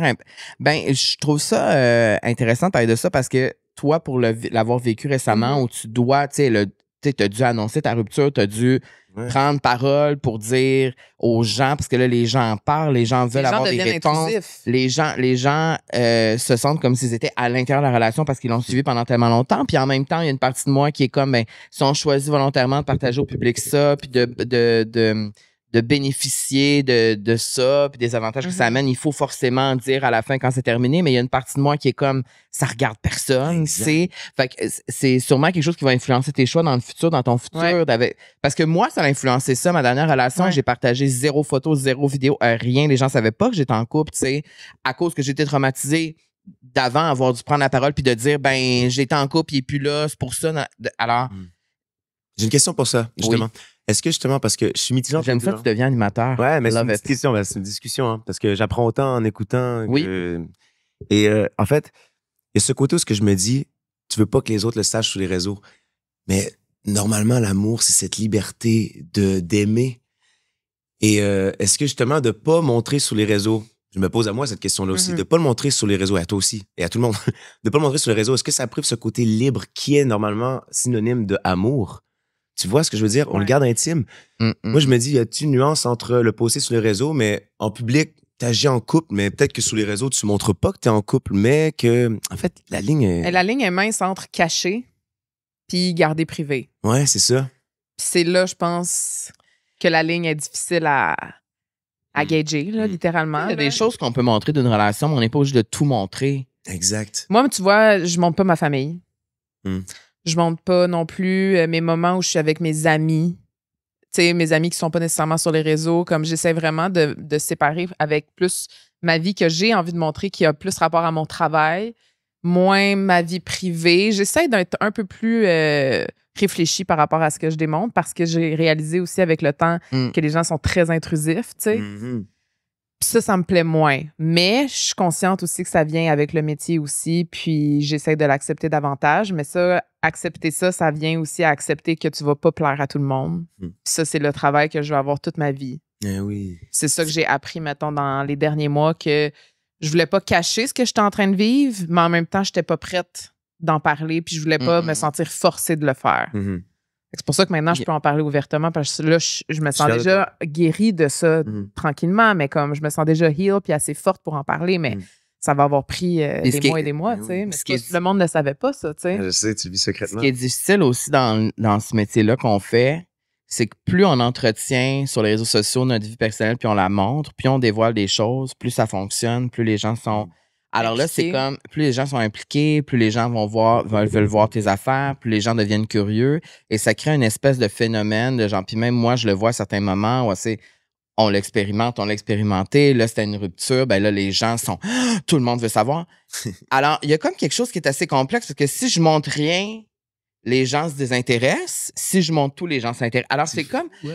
oui, ça montre vraiment dans la culture dans laquelle on vit maintenant, sur des réseaux sociaux et tout ça. Puis je trouve que c'est... De pas se perdre là-dedans, c'est un défi, en tout cas pour nous au quotidien, tu sais. Moi, ce qui est un peu plus facile peut-être pour moi, c'est la musique. Ça reste le canal où ce que je peux vraiment me livrer à cœur ouvert. Je dirais jamais en story ou tout ça, ou montrer que j'ai une copine ou tout ça, mais la musique, c'est mon canal où ce que tous mes petits secrets sont dedans. Après, mon album, je choisis quelle chanson va y être, mais si tu es assez intelligent et assez à l'écoute tu vas comprendre. Tu peux comprendre quelle est ma vie ou comment je peux aborder l'amour, ou comment je vois l'amour, ou comment je vois la confiance en soi et tout. Parce que je voulais pas te couper, mais j'ai une question. Parce qu'on en a parlé avec Oli, puis avec d'autres artistes un peu comme toi, Oli Dion, ouais. Est-ce que tu trouves ça difficile des fois quand tu montres ton travail, que les gens des fois sont moins impliqués ou moins réactifs que si tu mets une vidéo de toi qui danse en chest? Tu comprends ce que je veux dire?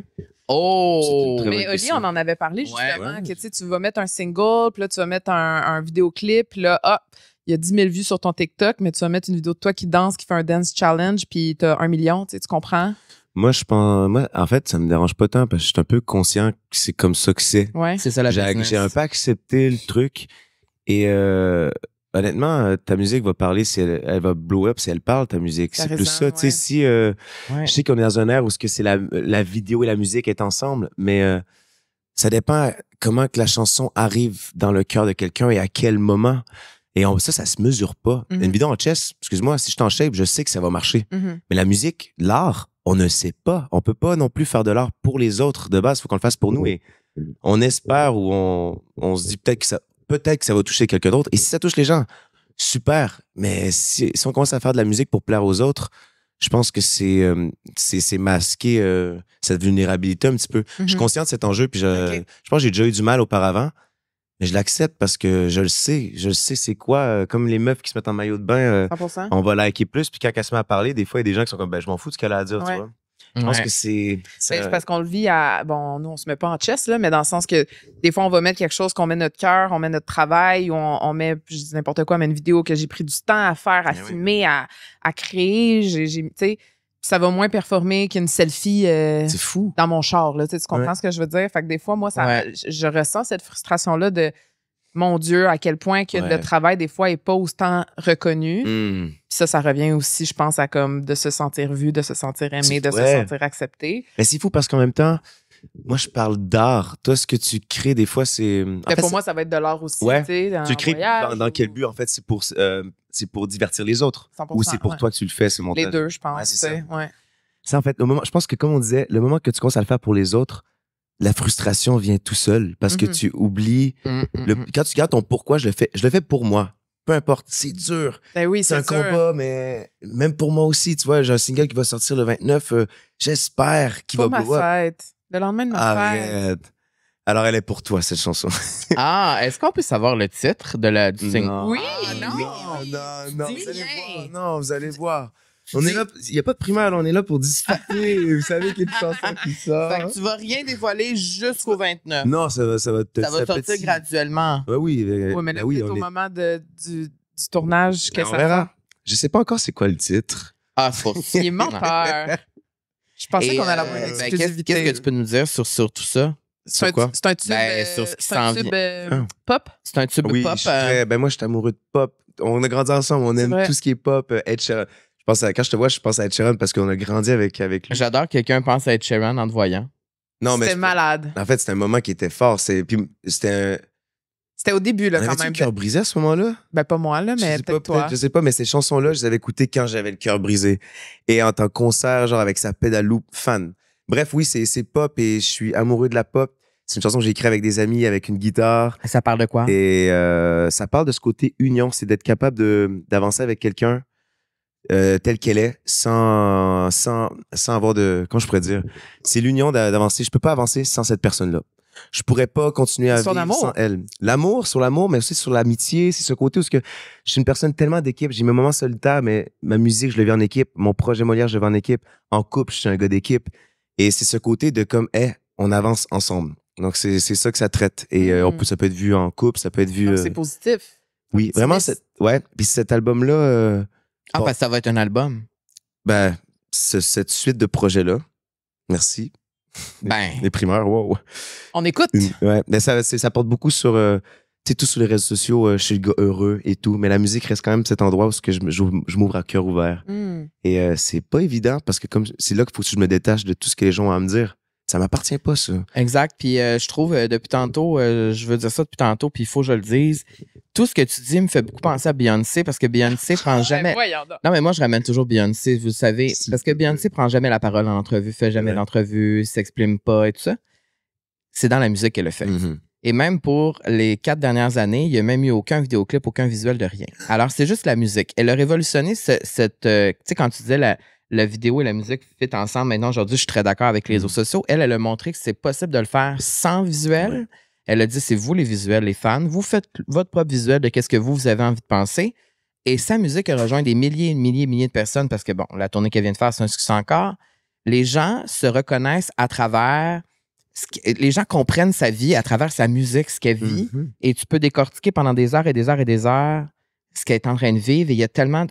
C'est là que ça se trouve. Ouais. L'essence de sa vie se retrouve dans son art et non pas dans comment elle va s'exprimer en entrevue parce qu'elle n'en fait pas d'entrevue. Tu sais. Ouais, puis après, c'est dur c'est le songwriting qui est très important et qui est très difficile. Tu sais, je dis là, on discute, on a une discussion. Tous les côtés spirituels qu'on discute, c'est facile à dire en discussion. Le mettre en musique, est-ce que c'est dans l'accord dissonant qui va créer ce côté spirituel ou est-ce que c'est un mot que tu répètes? En fait, puis je pense qu'elle le fait si bien. Puis je pense que c'est quand tu es entouré d'une grosse équipe aussi parce que tout seul dans son salon, dur d'avoir cette conscience de... Il y en a qui réussissent. Hein? Mais moi, je suis chanceux d'être bien accompagné dans tout ça parce que j'écris beaucoup mes chansons, mais j'ai besoin d'un recul de quelqu'un qui va te dire... Qui le vit pas et qui est en mode observateur et qu'après, on échange sur dire « Ah, je pense que je préfère le dire comme ça. » Et c'est pas évident. Je veux rebondir là-dessus. Après, Beyoncé, elle a un fanbase de ouf. Elle a plus besoin de faire Non, mais c'est ça. Oui, exact. Et sur les réseaux, quand je revenais justement sur le côté des réseaux sociaux, je pense que la musique, c'est les fans qui en font un succès, le titre. 100%. En tant qu'artiste, tu me vois faire des dance challenges. Si je me mets à faire des dance challenges de ma chanson, je sais pas si ça a le même impact, tu vois. Je pense qu'il faut que ça touche les gens et que les gens fassent quelque chose. De toute façon, ça a toujours été ça, la musique. Un succès ne devient pas un succès parce que l'artiste se dit ça, c'est un succès. C'est les gens qui en font un succès. Ça se mesure pas, l'art. Même un tableau que tu dessines, tu vas penser que c'est le plus beau tableau. Finalement, c'est comment? Ça n'a pas touché autant de gens que je pensais que ça allait toucher. Qu'est-ce qu'on te souhaite pour la suite, mon petit Tommy? Qu'est-ce que toi, tu te souhaites dans ta vie? D'être hyper intègre avec moi-même et rester dans l'amour, que l'amour et la construction de soi et l'évolution. Je pense que j'ai réalisé que dans les destructions que j'ai pu avoir ou qu'on vit tous, le plus beau, c'est de se retrouver. Et je sais qu'on va se perdre, et qu'on va se retrouver, mais je sais que je vais toujours rester dans la lumière. Je pense que j'ai beaucoup à donner aux autres, mais je veux me donner à moi avant de donner aux autres et ça, je veux pas l'oublier. C'est un être de lumière. Ouais, j'ai appris ça de ma petite grand-maman qui m'a bien mis dans la spiritualité et la lumière. Et ça, c'est un beau cadeau de la vie. Vraiment. Donc, vas-y, souhaitez-le moi. Allez, je l'attends. Je te le souhaite, mon cher. Moi, je te le souhaite. Et écoute, BG, tu es. Beau et BG, tu resteras. Au Québec, c'est Pouchon. Oui, mais là, on parle à tes fans français parce que là, peut-être que les fans français vont venir à la vie sociale. Je pense que oui, j'espère que oui. Parce que c'est rare, là, une entrevue aussi longue que ça. Là. C'était long? C'est combien? Ben non, mais c'est presque, c'est 1 heure et quelques, là, où tu t'es dévoilé. C'est ton préféré pour les Français qui nous écoutent en ce moment sur YouTube. Oh, c'est bon, ça. C'est le petit crossing figure. Ouais, c'est mes alliés. Ils se connaissent. Alors, mon équipe. C'est l'emoji qu'ils utilisent. Ouais, tout le temps, quand je parle avec. Ça, c'est les doigts croisés, là. Ouais, c'est mes alliés. OK, donc les alliés. On a même un check avec eux. Tu veux le faire avec moi? C'est quoi? C'est un check. Okay. Ah oui, faites-le. Tu croises. OK. Viens ici. OK. Je sais pas si on va voir la caméra. Oui, tu prends ma caméra. Ouais. OK. Tu frappes 2 fois. Tu tires dans les airs de l'amour. Et tu vas faire un cœur. Ah! Et ça, après les spectacles. C'est ça que tu fais avec les fans. Ben, quand ils sont dans mon canal, quand ils s'identifient dans genre avec mon équipe, mes alliés, c'est comme, hey, je suis une allié. Je suis comme, oh! Et là, ils connaissent le check parce qu'ils nous ont vu plusieurs fois le faire avec d'autres personnes. Donc ça, c'est... Et ça, c'est toi qui as créé ça pour les fans. Ouais, pour le plaisir. Avec quelqu'un. Il était comme, il connaissait l'emoji. Je suis comme, vas-y, on fait un check. Et c'est dans le temps qu'il y avait comme 20 personnes aux dédicaces. Donc, j'avais le temps, dédicaces au. Ben, ça se dit. On rencontre avec. Oui. Créer Au le meet and check. greet. Et ça a créé cette union. Les alliés. Wow. Alors, les fans français, les alliés qui sont là peuvent commenter ça sur YouTube. S'il vous plaît, C'est commentez les pour emojis. dire qu'ils sont là. Ils vont le faire. 1, 2, tire dans les airs. Cœur. Non, Yeah! Charles, il fait le cœur encore de Millennial. Ouais, oui, c'est ça. À vous, hein? Ça, C'est c'est vrai, quoi? moi, C'est je suis Gen Z, encore ça? dans- Ça, c'est Gen Z, Gen mais Z. ça, c'est Millennial. Maintenant, il y a lui. Non, lui, c'est. Oui, ça, c'est... C'est un autre cœur, C'est un autre. Ouais, c'est un C'est autre un autre cœur. cœur. Anyways, merci, Tom, d'être venu nous voir, d'être Merci venu nous tellement. jaser, puis de nous avoir ouvert ton cœur Ça en fait toute du vulnérabilité. C'est toujours un plaisir de te parler, Merci. d'avoir pu reconnecter avec toi, mon cher ami. On continue à Vous suivre êtes- sur les réseaux sociaux. On stream Bien sûr. ton single qui sort bientôt. Vas-y. Et streamons la chanson, même Streamons, au on Québec. chante là. Streamons. Juste à chanter. Le but, c'est pas c'est de l'écouter, mais c'est de la chanter. Là, Moi, je vais la streamer dans mon auto. Je vais la streamer Allez. quand je cours. Je vais la streamer... C'est une belle chanson pour courir. Oh, fait que là, tu nous révèles que c'est up-tempo. Non. Ah, lui, il connaît les termes. Ah, lui, il connaît les termes Ben, de il y a du musique. pop. Mais pop, ça peut être des balades. Ouais, mais te connaissant, c'est pop, on danse. Non, mais ouais. moi, je suis un peu... moi, je suis surpris que je ne l'ai pas entendu encore. Ouais, on peut-tu... Parce que moi, normalement, j'entends les chansons En en off. primaire. Écoute, Moi, j'ai Ah, entendu ok. la musique de Marie-Mé en primaire. J'ai entendu l'album de Cœur de Pirate qui sort sous peu. Je l'ai entendu en primaire. Elle me l'a envoyé. c'est vrai, ça, les amis? Oui, c'est vrai. C'est 100% vrai. C'est 100% vrai. Moi, je suis comme... Alicia aussi. Alicia aussi. On dirait que les artistes me font confiance. D'accord, ben on verra ça après quand le micro sera Oli. off. Oli aussi. Je t'ai dit que t'étais Naomi. BG. Ah oui, là, tu mérites de faire entendre le single. C'est vrai, c'est vrai. Sur ce, nous, on peut continuer de nous suivre. Mais je veux aussi? juste dire, Ah, merci mon Dieu. tellement. Vous êtes vraiment des êtres de lumière et d'ouverture d'esprit. C'est vraiment facile de vous parler et même de vous écouter. Quand j'écoutais les podcasts, c'est une fluidité élévative. Je sais pas si ça se dit, mais ça. On se comprend. Tu finis le podcast et t'es comme, je suis soulagé et j'ai appris des trucs à chaque invité. Merci, Donc, Tom. j'espère qu'on a pu avoir une belle discussion pour Vraiment. inspirer les gens. Mais Je sais que t'es plus de type monogame, mais si jamais tu veux un couple ouvert à 3, on est disponible. on est pas dans la vie. Là, je suis monogame en ce moment, mais on sait pas. tu OK, parfait. On ne sait pas pour la suite. On continue de te suivre sur Petit Homme. vois. Petit Et merci d'avoir été là. Merci pour ces beaux mots qu'on prend. C'est un plaisir, On merci. les met dans notre On les cœur. prend, on les met dans notre cœur. Merci à toi, ma belle Merci, Camille. mon beau Tu as été Carl. absolument lumineuse et rayonnante. Je te trouve magnifique, Merci. comme à l'habitude. Merci. Et merci à vous tous et toutes de nous avoir encore une fois écoutés cette semaine. Il y a plein de beaux épisodes qui vous attendent. L'automne arrive bientôt. Je sais, on va se laisser terminer l'été. Mais pour l'automne, on a plein de belles surprises pour vous, en Camille. Il y a des surprises qui arrivent bientôt. Très bientôt. Donc, restez à l'affût. Il y a des choses qui vont changer. Oh. C'est vrai. Mais pas les co-animateurs. Les Non, animateurs restent on les reste. mêmes. Ouais. Imagine. Alors, ce sera 2 nouveaux animateurs.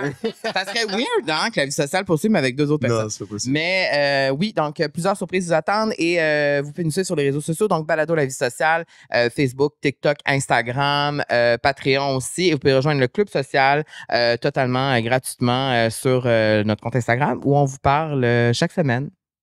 Voilà. Et voilà. Merci. Merci. Bon épisode. Bonne Ben, semaine. Bon épisode. Bonne Bonne semaine. semaine.